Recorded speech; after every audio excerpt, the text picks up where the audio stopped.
Hello friends. So today finally we have come up to the fifth lecture of the basics and fundamental of grammar.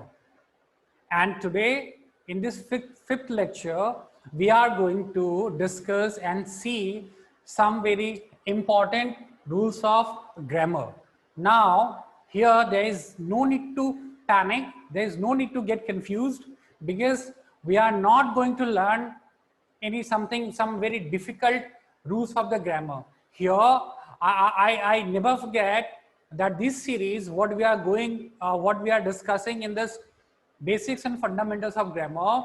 Here we are learning the basics and fundamentals of grammar. So obviously, so today the rules which I'm going to discuss, they are all associated, they are all linked and connected with basics and fundamental of grammar. और इस पूरे series में lecture 1, 2, 3, 4 and today's is the fifth lecture, इस सभी में हमने जो basics चीज होते हैं, जो वर्ब्स के जो बहुत बेसिक्स जो ग्रुप ऑफ वर्ब्स होते हैं उसको समझने की हमने कोशिश करा है. So today's these rules of this some very simple rules are associated and linked with the same idea and concept of basics and fundamental of verbs. तो यहाँ पे आज जो है कुछ 5 रूल्स डिस्कस करने वाले हैं. एंड फर्स्ट रूल हम ये देखेंगे कि डू के साथ, डस के साथ और डिड के साथ जो होता है ना, हमेशा ही वर्ब का फर्स्ट फॉर्म का इस्तेमाल होता है. So with do, does and did, we always use first form of verb. We cannot use any other form of verb with do, does, did except first form of verb. So हमारा first rule जो है ये हो जाता है कि do के साथ, does के साथ और did के साथ जो होता है, we always use first form of verb. This is the rule.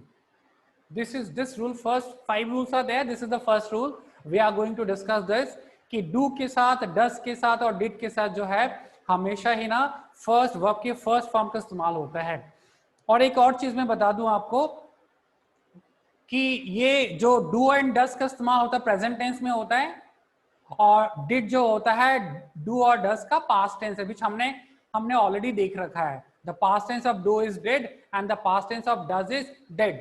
और do does की बात करें तो do does का इस्तेमाल कहाँ पे होता है, तो does का इस्तेमाल होता है थर्ड पर्सन सिंगुलर नंबर के साथ एंड रेस्ट ऑल के साथ इस्तेमाल होता है do का. Let us see with some example. I speak French. और एक बात यहाँ पे और मैं कहना चाहूंगा, of course this sentence is simple present tense, obviously this sentence is simple present tense. और जितने भी टेंसेस होते हैं ना, उन सारे टेंसेस में हमें सिंपल प्रेजेंट का थोड़ा सा ज्यादा ध्यान रखना होता है. वह ऐसा इसीलिए क्योंकि पॉजिटिव सेंटेंस बनाने में हमें स्पीक और स्पीक्स के बीच में चूज करना होता है. नेगेटिव बनाने के लिए डू एंड डस के बीच में हमें चूज करना होता है, और फिर से इंटेरोगेटिव बनाने के लिए भी हमें डू और डस में चेंज करना होता है. And yes, one more thing I want to add that here we are not learning any tenses. हम यहाँ पे tenses की पढ़ाई नहीं कर रहे हैं, उसकी तो हम अलग से हम पढ़ाई करेंगे. यहाँ पे सिर्फ और सिर्फ ये समझने की हम कोशिश कर रहे हैं कि do, does, did के साथ verb का फर्स्ट फॉर्म होता है. Now see, this is positive sentence. I speak English, I speak French. It's in positive sentence and simple present. इसके नेगेटिव बनाते हैं तो कैसे बनता है. अब हमें देखना है कि नेगेटिव बनाने के लिए सिंपल प्रेजेंट टेंस है तो नेगेटिव भी सिंपल प्रेजेंट टेंस में रहना है. That means we have to use do and does. अब हमें ये देखना है यहाँ पे कि आई के साथ डू लगेगा या डज लगेगा. सो आई के साथ obviously we are going to use do, क्योंकि डज का इस्तेमाल तो सिर्फ थर्ड पर्सन सिंगुलर नंबर के साथ होता है and I is first person singular number, it is not third person singular number. So it becomes I do not speak French. What we are discussing here that with do, does, did, we always use first form of verb. So it is do and the speak is first form of verb. Same thing for making interrogative also we use do, does. How can we make interrogative? Do I speak French? Now let us take one more example. He plays cricket. Here it is plays, it is the singular form of verb. Why? Because it is subject is here he and he is third person singular number. So now let us try making it negative. So he के साथ do और does में से क्या लगना है? he के साथ obviously does लगेगा क्योंकि he जो है third person singular number है.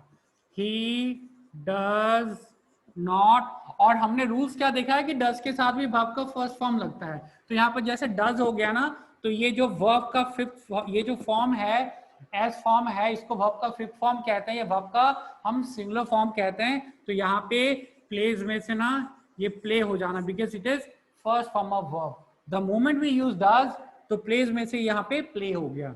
Cricket. Let us make the interrogative of the same sentence. So how it becomes? Obviously we are going to use does he play cricket? Now see. Now let us take two. We have seen with the do and does. Now let us see for one did. So did is used for simple past tense. तो उसके लिए हमें simple past tense का positive sentence first लिखना है. कैसे? You wrote a letter. This is past tense. This is simple past tense. Because write का भी past tense wrote होता है and writes का भी past tense wrote होता है. Now we try to make the sentence in the negative. So यहाँ पे wrote है simple past है, do का भी past tense did होता है और does का भी past tense did होता है. तो यहाँ पे simple past है तो हमें did लगाना है. और रूल्स क्या कह रहा है कि डिड के साथ जो है हम वर्ब की फर्स्ट फॉर्म लगाते हैं and the first form of road is right. So it becomes you did not write a letter. Same thing is for the interrogative. Of course we need to start with the did. So did he write a letter? So this I was talking about. So this is the first rule. What does the first rule say? The first rule says that with do, does, did, we always use first form of verb. What is that first form of verb? That is the plural form of verb. It's called the first form of verb, right? So that we have seen. Now, for the same first rule, I want to discuss one thing more. That's really very interesting. वो क्या है? वो ये है ना कि किसी भी टेंस का, किसी भी सेंटेंस का टेंस पहचानने के लिए हमें पूरी सेंटेंस की जरूरत नहीं होता है. To know the tense of a sentence we do not need complete sentence, we need only verb. Verb is enough to tell us that a particular sentence belongs to which tense. तो अभी हम उस पे हम बात कर लेते हैं. अभी तो हमने फुल सेंटेंसेस में देखा. Let us see with one verb. So the first verb was speak. It has one form also, speaks and spoke. First is speak, second is speaks and third is spoke. अभी हमने देखा यहाँ पे. So speak का मतलब है the sentence is in simple present tense. Speaks का मतलब है the sentence is in simple present tense. और जैसे हमें spoke कहीं दिख गया ना, वो किस चीज का गारंटी है? That's a short that the sentence is in simple past. तो पूरी सेंटेंस की बात नहीं करके हम सिर्फ वर्ब की बात करें तो स्पीक का नेगेटिव क्या होगा? The negative of speak is do not speak. और do के साथ verb का first form. What is the negative of speaks? हमने सेंटेंस में देखा नेगेटिव का of speaks क्या हो जाता है? Does not speak. Does not speak. फिर से does है ये और verb का फर्स्ट फॉर्म है. और spoke का what is the negative of spoke? इसका हो जाएगा did not. Did not speak. फिर से जैसा did लग गया verb की फर्स्ट फॉर्म. कहने का मतलब चाहे वो do हो, चाहे वो does हो, चाहे वो did हो, इन सभी के साथ जो है हम verb का फर्स्ट फॉर्म का ही इस्तेमाल करते हैं. यही हमने देखा अभी यहाँ इस वाले एग्जाम्पल्स में. और अभी हमने जो करा उस वाले एग्जाम में क्या फर्क था? That time we have used the verb in full sentence and here we are considering only verbs only. So what was that? Another अगर हम इसको देखें, another was play, plays and played. इसकी भी बात करें तो play का नेगेटिव क्या हो जाना है? Do not play, What will be the negative of plays? Does not play. And what will be the negative of played? Here it is a simple past, so it will be did not play. And same thing, do, does, did, we always use first form of verb. So play is first form of verb. एक और हमने verb का इस्तेमाल करा था rod के साथ, उसका भी हम कर लेते हैं. इसको मैंने फर्स्ट में लिख दिया रॉड, पास्ट टेंस को ऊपर कर दिया. फिर वर्ब का जो सेकंड फॉर्म है राइट्स, उसको लिख दिए. और जो वर्ब का rod, this is the past tense of verb, and right, this is the singular form of verb, and right, it is the plural form of verb, but these two are in present tense. What is the negative of rod? The negative of rod will be past tense. So here we are going to use did, so it will be did not write. जैसे rod did लगाया हमने, उस वक्त हमें right का इस्तेमाल करना पड़ेगा. रॉड कभी नहीं होएगा फिर, क्योंकि डू जिसके साथ वर्ब का फर्स्ट फॉर्म लगता है. सेकेंड राइट्स हो गया, राइट्स के नेगेटिव क्या हो जाना है? Does not right. और जैसे डज आ गया ना, फिर हमें यहाँ पे राइट ही लगाना है. And what is the negative of right? It is the negative of right will be do not right. Same thing with do, did, does and did. We are going to use first form of verb. So this we have seen. तो हमने अभी क्या देखा, क्या जाना और क्या समझे हम? That do और did, do, does, did के साथ verb का फर्स्ट फॉर्म होता है. इसको हमने दोनों टेक्निक्स पे हमने देख लिया, समझ लिया, सेंटेंस के साथ और सिर्फ verb के साथ. That's fine. अब हम देखते हैं कि जो सब इंपॉर्टेंट रूल्स ऑफ ग्रामर है, इसमें सेकेंड रूल्स क्या है. So let us go for that.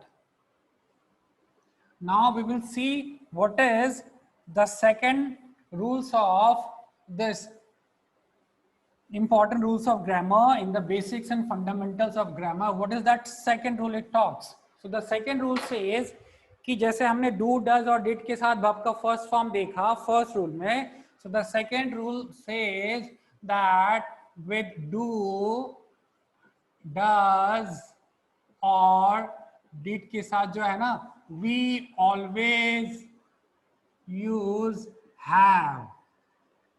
हम have का इस्तेमाल करते हैं, ना तो has का करते हैं और ना ही had का करते हैं. Is that clear friends? Do, does, did second rule हो गया. do, does, did के साथ जो है हमेशा जो है हम have का इस्तेमाल करते हैं, ना तो has का होता है और ना had का होता है. Let us see with some example. I have a mobile. Fine. इसके नेगेटिव क्या होएगा?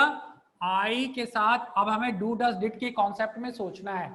So do, does, did के साथ I के साथ क्या लगना है? ऑब्वियसली do लगना है, क्योंकि प्रेजेंट टेंस हमारे पास do and does है, पास्ट टेंस के लिए did है. does का इस्तेमाल तो थर्ड पर्सन सिंगुलर नंबर के साथ होता है. तो यहाँ पे क्या हो जाएगा? I do not have a mobile. So जैसे do है तो do के साथ यहाँ पे have है. रूल्स क्या कह रहा है? रूल्स कह रहा है कि do, does, did के साथ verb का फर्स्ट फॉर्म होता है. Let us see one example, another example. He has a mobile.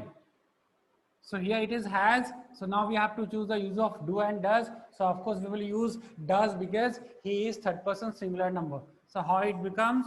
He does not have a mobile. Means जैसे हमने does लगाया, ये यहाँ पे have हो गया. क्यों?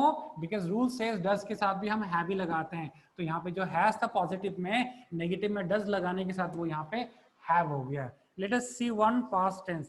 You had a mobile. आपके पास एक मोबाइल थी, past tense. अब जब had हो गया, past tense है, तो past tense में तो हमारे पास सिर्फ did है, क्योंकि do का भी past tense did होता है और does का भी past tense did होता है. तो यहाँ पे क्या हो गया? He did not have a mobile. क्योंकि जैसे यहाँ पे did लग गया तो यहाँ पे have हो जाएगा had से, because did के साथ भी verb का फर्स्ट फॉर्म लगता है. कहने का मतलब चाहे does हो या चाहे वो do हो या चाहे वो does हो, चाहे वो did हो, उसके साथ हमेशा have और have लगता है. This is the second rule. Second rule for this Basics and fundamentals of grammar. Now let us see what is the third rule. Now let us check that what is that third rule. So in third rule we will be talking about modals. Modal auxiliaries जो होते हैं उसकी बात करेंगे हम. तो उसके लिए अभी हम modals के लिए उसके लिए एक अलग चैप्टर से, टोटली एक अलग चैप्टर से, that's a very lengthy chapter. There are many members of modals, there are many modal auxiliaries. But उसके पहले हम सिर्फ और सिर्फ यहाँ पे एक कुछ बेसिक रूल्स की बात कर रहे हैं कि मोडेल्स के तुरंत बाद जो है ना हैव लगता है. मोडेल्स के तुरंत बाद जो है ना वर्ब की फर्स्ट फॉर्म लगता है, उसकी हम बात करें. यहाँ पे we are not learning modals all in details. Here we are learning just simple 5 formulas. First we have seen do does did के साथ जो होता है वर्ब की फर्स्ट फॉर्म लगता है. सेकेंड रूल हमने देखा डू डज डिड के साथ हमेशा हैव लगता है. थर्ड रूल हम देखते हैं ये जो मोडेल्स ऑक्सिलरीज होते हैं, मोडेल ऑक्सिलरीज ये कितने होते हैं. पहले तो हम मोडेल ऑक्सिलरीज कितने होते हैं ये देख लेते हैं. टोटल नंबर्स कितने होते हैं मोडेल ऑक्सिलरीज के टोटल नंबर्स होते हैं. They are 14 in number.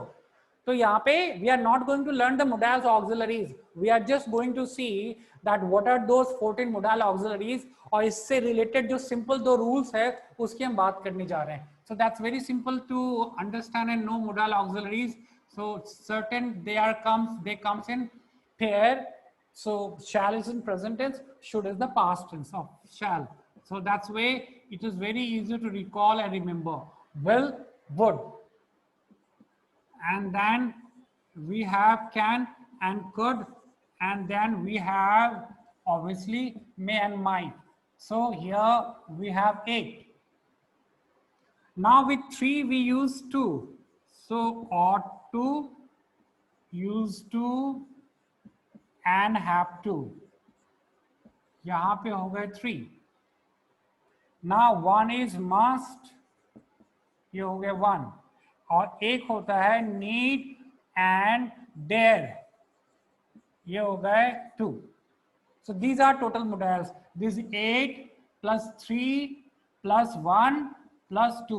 So altogether we are having 14. So this 8 plus 3 plus 1 plus 2, 14 modals. यहाँ पे these are modals. तो जब भी मैं modals बोलूं that means you need to understand these all are 14 are modals. तो यहाँ पे modal से related जो है एक simple rules, 2 rules है उसको हम डिस्कस करने जा रहे हैं. जो थर्ड रूल्स इस आज के इस लेक्चर्स का जो थर्ड रूल्स है उसकी बात करने जा रहे हैं. And that's directly linked with the model auxiliaries. तो यहाँ पे हमने पहले मोडेल ऑक्सिलरीज देख लिया कि टोटल मोडेल ऑक्सिलरीज कितने होते हैं, 14 होते हैं. Shall, should, will, would, can, could, may, might. These are very easy to remember. Why? Because they have their counterparts in past tense. They are 8 in number. Then we have ought to, used to and have to. There are 3. And then we have 1 must. And then we have need and dare. So now let us see कि modal से related मैं किस rules की बात कर रहा था. So I was saying जैसे हमने देखा ना कि do, does, did के साथ हमेशा have आता है. Same rule is that कि immediately after modals, third rule says that immediately, I'm telling next to it, just उसके बाद की बात करें, immediately after modals we use have. Never has, never had. Third rule says immediately after modals we always use have. modals के तुरंत बाद जो है हम have का इस्तेमाल करते हैं, ना तो has होता है और ना ही had होता है. सपोज जैसे will have, और modal is one such things कि modals it doesn't get affected. कोई भी सब्जेक्ट हो, किसी भी पर्सन्स का हो, किसी भी नंबर्स का हो, उसके साथ जो है ना हमेशा सेम modals लगता है. ये नहीं कि I के साथ can लगता है और के ही के साथ हम cans लगा देंगे. No. So that's why here I'm writing will have, should have, can have, may have, must have. So this is the rule, this is I'm talking of. इस चीज की मैं बात कर रहा हूं कि मोडेल्स के तुरंत बाद जो है वो हमेशा हैव लगता है, कभी हैज और हैड नहीं होता है। और यहाँ पे एक चीज थोड़े से कंफ्यूज हो जाते हैं हम जब हम फ्यूचर परफेक्ट की बात करते हैं। सपोज यहाँ पे अगर मैं बोलूं आई शैल हैव अ कार, तो यहाँ पे तो हैव होता ही है क्योंकि मोडेल्स के तुरंत बाद जो है हैव होता है। बट यहाँ पे जब हम ही की बात करते हैं ना, he will have a car, यहाँ पे थोड़े से कंफ्यूजन हो जाता है। हमें ये लगता है कि ही के साथ तो हम हैज लगाते हैं, पर बट यहाँ पे हैव कैसे आ गया? तो यहाँ पे ही के साथ हैव आ गया क्योंकि हैव का पोजीशन कहाँ पे? मोडेल्स के बाद है। तो मोडेल्स के जो तुरंत बाद आते हैं ना वो हमेशा ही हैव होता है, हैज और हैड कभी नहीं हो सकता है। और हमें ये नहीं सोचना है कि यहाँ पे ही है और ही के साथ तो हैज होता नहीं। Go back to the rule. What does the rule say? Rule says that immediately after modals we always use have. Has हम कभी इस्तेमाल नहीं करते हैं। Similarly अगर यहाँ पे she may have a car, यहाँ पे भी may है, it's modal, immediately after modals we will write have। यहाँ पे हम has नहीं लिख सकते, ये नहीं सोचना है कि यहाँ पे she है और she के साथ हम has लगाते हैं तो यहाँ पे हम has लाएंगे, no।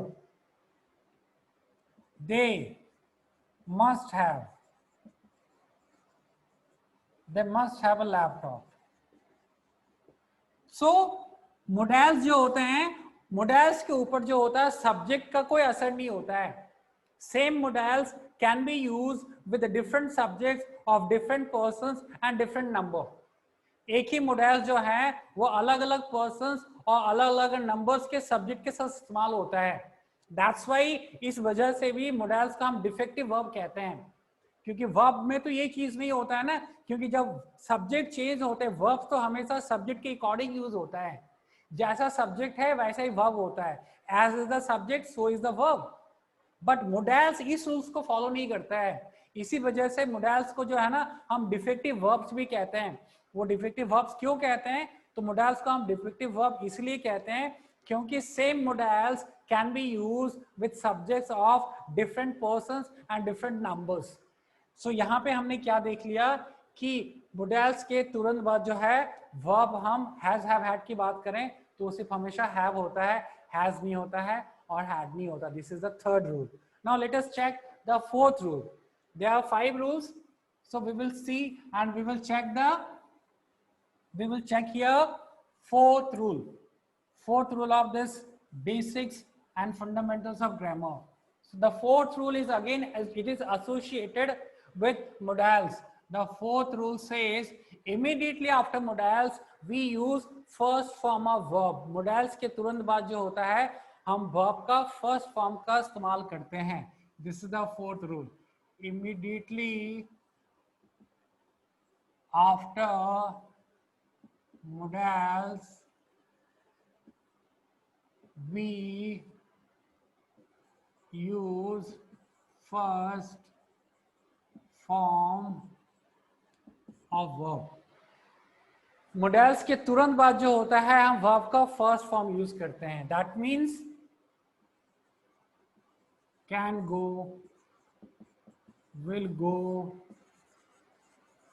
शैल गो, मस्ट गो। modals के तुरंत बाद जो है कैसा verb का फॉर्म इस्तेमाल हुआ? go। that's the first form of verb।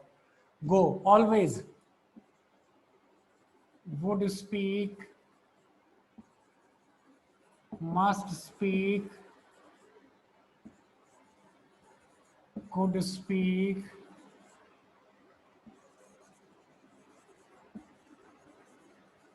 should speak। modals के तुरंत बाद जो है ये verb का फर्स्ट फॉर्म है। This we are going to do. वो अलग बात है कि modals के साथ हम verb की थर्ड फॉर्म भी लगा सकते हैं और ing फॉर्म भी लगा सकते हैं, बट नॉट इमीडिएटली। उसको हम देखें यहाँ पे हम कह सकते हैं would be speaking हो जाएगा। This is also possible, but यहाँ पे हमने बी लगाया। बट रूल्स क्या कह रहा है? इमीडिएटली आफ्टर modals, modals के तुरंत बाद जो होगा verb की फर्स्ट फॉर्म ही आएगा। वो हम लगाने के मॉडल्स के साथ हम स्पीकिंग भी लगा सकते हैं, वर्ब के आईएनजी फॉर्म भी लगा सकते हैं, बट उसके लिए हमें यहाँ पे बी लगाना पड़ गया, वो इमीडिएटली उसके बाद नहीं हुआ। इसके साथ हम वर्ब का थर्ड फॉर्म भी लगा सकते हैं, वुड बी स्पोकन, हमने यहाँ पे स्पोकन लगा दिया, बट उसके लिए हमें यहाँ पे बी वर्ब का इस्तेमाल करना पड़ा। उसी तरीके से यहाँ पे कुड हैव स्पोकन, यहाँ पे हमने स्पोकन लग गया मॉडल्स के साथ, बट यहाँ पे उसके बीच में हमने हैव डाला। उसी तरीके से शुड बी स्पीकिंग, यहाँ पे हमने स्पीकिंग लग गया, बट इसलिए हमने इसके बीच में बी इंसर्ट करना पड़ा। कहने का मतलब यहाँ पे हमने क्या rules, what does this rule say, rule number 4, it says immediately after modals, modals के तुरंत बाद जो होता है वो वर्ब का फर्स्ट फॉर्म होता है। तो ये यहाँ पे जितना गोज है ना, ये सारे वर्ब के फर्स्ट फॉर्म है। और अगर हम ग्रामेटिकली, और ये स्पीक जो है यहाँ पे वर्ब का फर्स्ट फॉर्म है। ये एक्चुअली क्या है, ये यहाँ पे इन्फिनिटिव है, वो मैं बाद में बताऊंगा, बट अगर इसकी ये जानना चाहते हैं एक्चुअली जो मॉडल्स के जो तुरंत बाद आए जो वर्ब के फर्स्ट फॉर्म है, ये क्या है, ये एक्चुअली इन्फिनिटिव है। इन्फिनिटिव क्या होता है, वो नॉन फाइनाइट का पार्ट्स होता है। जब हम बाद में डिटेल्स में स्टडी करेंगे तब इसकी डिटेल्स में जानेंगे हम, बट यहाँ पर मैं एक चीज बता देना चाह रहा हूँ, जब हमने इस चीज को यहाँ पे करना शुरू करा है कि मॉडल्स के जो तुरंत बाद आता है वो वर्ब की फर्स्ट फॉर्म होता है, बट एक्चुअली वो है क्या, ग्रामेटिकल ग्रामर में उसकी पोजीशंस कहाँ पे, ग्रामर में, तो उसकी ग्रामर में पोजीशंस ग्रामर में होती है, वो इन्फिनिटिव में आता है। इन्फिनिटिव एक नॉन फाइनाइट का काइंड है, और इन्फिनिटिव जो होता है ना, ये दो टाइप्स के होते हैं, एक होता है फुल इन्फिनिटिव, और इसी फुल इन्फिनिटिव को हम लोग कहते हैं टू इन्फिनिटिव, और एक होता है बे इन्फिनिटिव। बे इन्फिनिटिव का मतलब विदाउट टू, विदाउट टू, मतलब ये यहाँ पे जो एक्चुअली हम देखें, ये गो क्या है, ये यहाँ पे गो क्या है, ये यहाँ पे गो क्या है, ये यहाँ पे गो क्या है, या फिर ये स्पीक क्या है, ये स्पीक क्या है, what is this speak and what is this speak. इसकी एक्चुअल हम अगर इंफॉर्मेशन लेना चाहें तो ये एक्चुअली इन्फिनिटिव है, और कैसा इन्फिनिटिव है, this is bare infinitive. Bare infinitive मतलब विदाउट टू। इन्फिनिटिव जो होता है फुल इन्फिनिटिव वो होता है to, with to, full infinitive is with to, full infinitive is with to. To infinitive क्या है, जहां टू लगा रहता है, टू इन्फिनिटिव क्या हो जाएगा, ये हो जाएगा टू प्ले, और बे इन्फिनिटिव क्या हो जाएगा, ये बे इन्फिनिटिव है मतलब विदाउट, विदाउट टू। तो एक्चुअली ये जो गो है ये बे इन्फिनिटिव है, ये यहाँ पे जो गो है ये भी बे इन्फिनिटिव है, यहाँ पे ये स्पीक जो है ये बे इन्फिनिटिव है। ये चीजें हम बाद में डिटेल्स में स्टडी करेंगे। यहाँ पे आप सिर्फ और सिर्फ ये जान लें कि इन मॉडल्स के जो तुरंत बाद आता है वो वर्ब का फर्स्ट फॉर्म होता है, वो कभी भी यहाँ पे कैन वेंट नहीं हो सकता है, वो हमेशा कैन गो ही होगा। और ये एक्चुअली इसकी अगर हम बात करें तो ये जो गो है ये क्या इन्फिनिटिव है, इन्फिनिटिव में कैसे इन्फिनिटिव है, बे इन्फिनिटिव है विदाउट टू, जैसे प्ले हो गया यहाँ पे, गो हो गया। So this was the fourth rule. I hope you friends are understanding it. That's very important, because sometimes students, they feel right, they feel like writing, after can, they sometime, it's not often, but sometime they commit a mistake, और models के बाद ना तुरंत बाद वो verb की second form और third form भी लगा देते हैं। ऐसा नहीं होता, वर्ब मॉडल्स के तुरंत और बाद जो है हमें वर्ब का फर्स्ट फॉर्म ही लगते हैं। और यहाँ पर मैंने एक चीज और आपको दिखाया है, ये नहीं कि मॉडल्स के साथ सिर्फ वर्ब की फर्स्ट फॉर्म लगता है, वर्ब मॉडल्स के साथ वर्ब की आईएनजी फॉर्म भी लग सकता है, वर्ब की थर्ड फॉर्म भी लग सकता है, बट उसके बीच में ना हमें कुछ इंसर्ट करना पड़ेगा, like be and have, and then we can use different form of verbs even with modals. So this was the fourth. Now let us see the fifth rule, the fifth and final of some important rules of grammar under the topic basics and fundamentals of grammar is कि infinitive जो है ना, वह infinitive की बात करते हैं कि टू के बाद हमेशा वर्ब का फर्स्ट फॉर्म आता है. What is the first fifth rule? That after to we use first form of verb. After to we use first form of verb. And what is it? It is only called infinitive, जो अभी हमने इसके पहले अभी तुरंत हमने बताया आपको. इन्फिनेटिव. ये इन्फिनेटिव क्या है? ये नॉन फाइनाइट वर्ब्स का टाइप होता है. और नॉन फाइनाइट वर्ब्स क्या होता है वो मैं आपको बताऊंगा. वर्ब्स एक्चुअली दो टाइप्स के होते हैं, फाइनाइट वर्ब और नॉन फाइनाइट वर्ब. वो हम बाद में डिटेल्स में डिस्कस करेंगे. अभी हमें एज ए फिफ्थ रूल्स के रूप में ये जानना है कि टू के बाद जो होता है वो वर्ब का फर्स्ट फॉर्म होता है. उसको हम कहते हैं क्या? उसको इन्फिनेटिव कहते हैं. तो इसीलिए ये क्या होगा? हमेशा टू गो होता है. ये टू वेंट कभी नहीं हो सकता है. To come, to speak, to read, to dance, to sing, to enjoy, to celebrate. तो ये जो टू है, टू के बाद वर्ब की फर्स्ट फॉर्म आता है. ये हम देखते हैं. And that is in grammar it's called infinitive. और इन्फिनेटिव को अभी हमने देखा, इन्फिनेटिव दो टाइप्स के होते हैं, full infinitive and bare infinitive. वो बात की बात है. But what is the fifth rule of this? Some important rules of grammar is that after to we use first form of verb. और ऐसा नहीं है कि टू के बाद हमेशा फर्स्ट फॉर्म ऑफ वर्ब ही होता है. टू के बाद हम गोइंग भी लगा सकते हैं, बट उसके लिए ना हमें बीच में बी लग गया. ऐसे नहीं कि टू के तुरंत बाद जो है, अगर इमीडिएटली हम बात करेंगे टू के बाद जो है वो वर्ब का फर्स्ट फॉर्म आएगा. बट अगर हम बीच में कुछ इंसर्ट कर दे, to be going, to have gone भी हो सकता है यहाँ पे ये फॉर्म वर्ब. बट उसके लिए हमने क्या देखा? यहाँ पे हैव बीच में हम नहीं यूज करा. But what is this rule? Fifth rule, it says that after immediately after to we always use first form of verb. तो आज का इस final video of basics and fundamentals of grammars, इसमें आज हमने वर्ब के बहुत ही कुछ सिंपल 5 रूल्स देखे. Rule number 1 was with do does did we always use first form of verb. Rule number 2 was with do does did we always use have. Rule number 3, immediately after any modals we use have. Rule number 4, immediately after any modals we use first form of verb. And 5th, after to we always use first form of verb, which is called infinitive. So here we are done. We are done with some basics and fundamentals of grammar. And for this, in this series, there are 5 lectures. So this is the beginning. From here, with these 5 lectures, you need to start thinking about the verb. अगर आप verb, आप जो grammar की बात करना चाहते हैं, अगर आप इंग्लिश सीखना चाहते हैं, if you want to have that fluency and confidence while speaking, so first of all you need to think about these 5 lectures.